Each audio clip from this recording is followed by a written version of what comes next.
All right, how's it going? I hope you're doing fantastic. I am pretty good myself. So another request today, someone wanted some Ray Parker Jr. Well, many people want Ray Parker Jr. And I know why. I want Ray Parker Jr. He's amazing. So off the Ray Parker Jr. and Raydio album, A Woman Needs Love, we're going to check out Still in the Groove, which is an instrumental track on this album. So this is 1981, this album. You know what? Because it's instrumental, I think it's Ray Parker Jr. playing everything on this track, because he is credited with obviously guitar, but he does have credits for bass, drums, piano, and synthesizer as well. So I could imagine it being an instrumental. I could imagine him just being in the studio and creating something like this. It's a really cool track. Once you get this down and you playing along with this, it feels really, really good. It's awesome. So let's just get stuck into it. Still in the Groove, Ray Parker Jr. and Raydio.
right, awesome. Thank you so much for being here. So let's have a look at what's happening in this track. We've got this 8-bar intro, which goes into, I guess, an A section.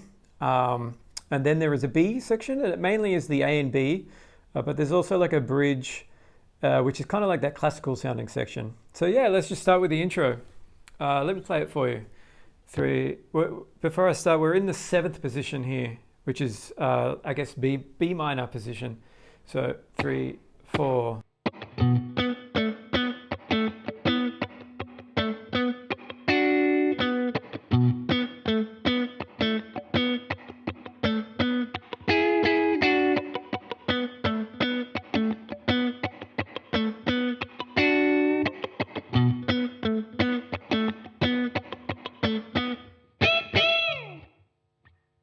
All right, awesome. So I guess one thing to point out, when we go to that 7th fret in the 2nd bar, slightly bending.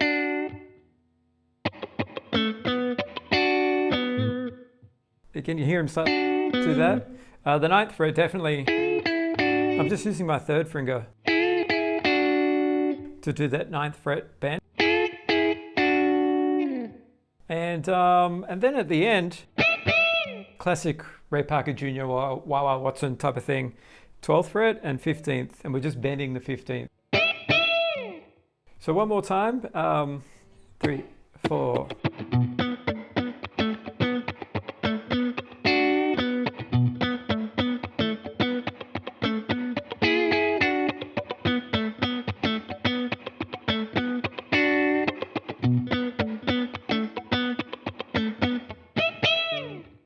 All right, awesome. And now into this main A section, and I guess you could see it as a 4-bar phrase or a 4-bar loop, and the 1st, 2nd, and 3rd bars are always pretty much the same.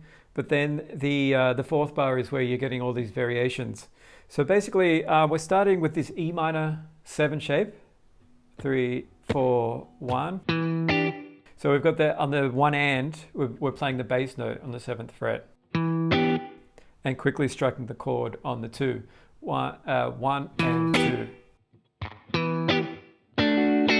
And then we're going to a B minor 7, which is this, right? But we're just going to be playing this 7th fret here. So 3, 4.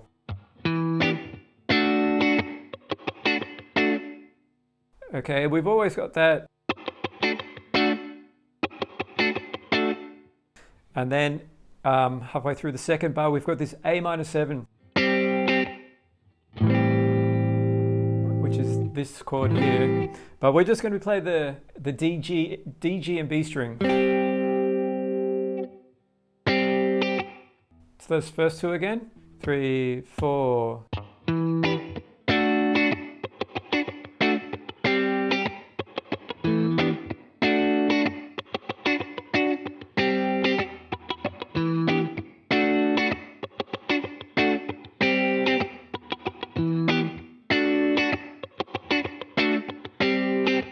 Okay, so they're the first two, and the second two, that 3rd bar will be the same as the 1st bar, 3, 4, 1.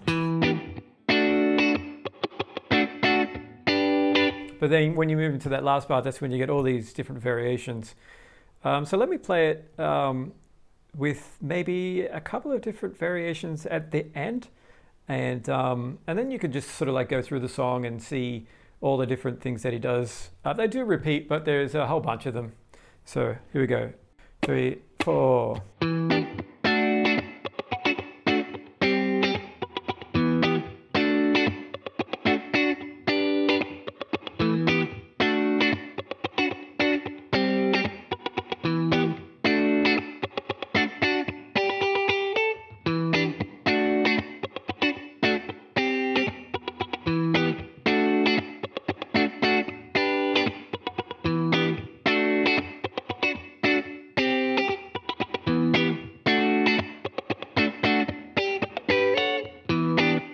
All right, so if you're just looking at the chords, you've got E minor 7 to B minor 7 in the 1st bar, B minor 7 to A minor 7 in the 2nd, back to E minor 7 to B minor 7 in the 3rd, and then B minor 7 to E minor 7 in the last bar. So just chord-wise, it sounds like 3, 4.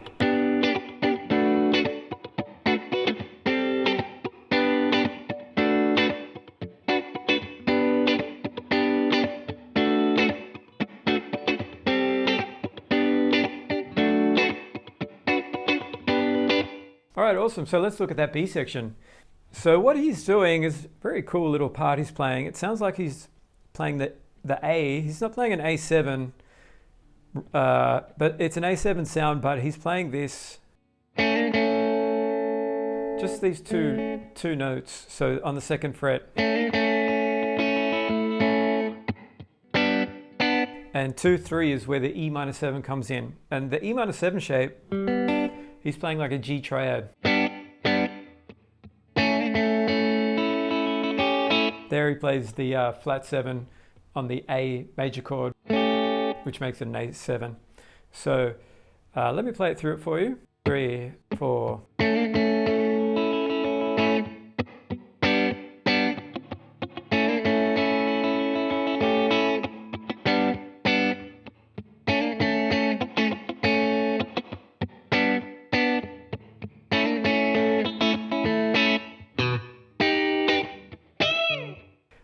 Yeah, cool. And then we have this like cool sort of classical sounding bridge section. So it's like a descending from the E minor. You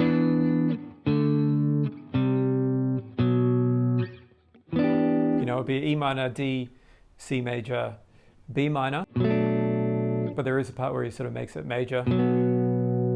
Sounds like a B5 maybe. But maybe like a B7. But he doesn't play those notes, but he's kind of like doing double stops, or he's just playing these open voicings.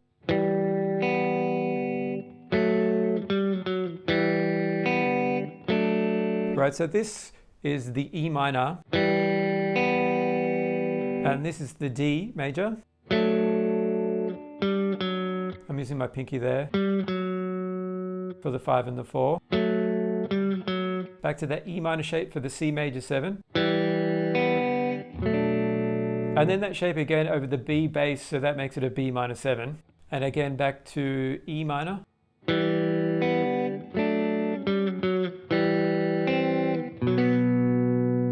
And that's where you get that sound, which sounds more like just a major sound. But it sounds like he's just playing like a B5. And then back to the E minor shape. It's a bit of a little different there.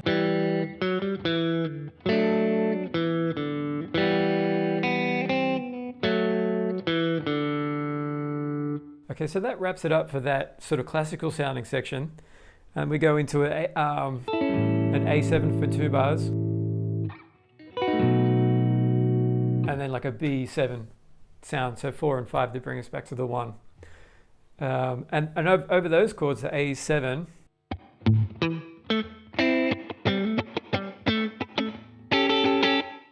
There's your A7. And then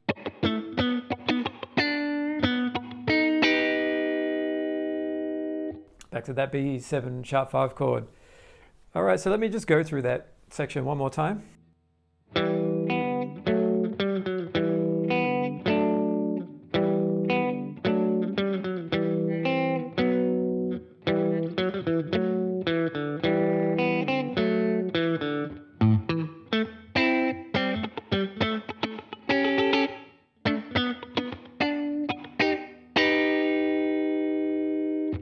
Okay, cool part. So that's it really, and then it goes back to the A section, B, A, B, and it runs out on the outro runs out on the B section. So that's pretty much it.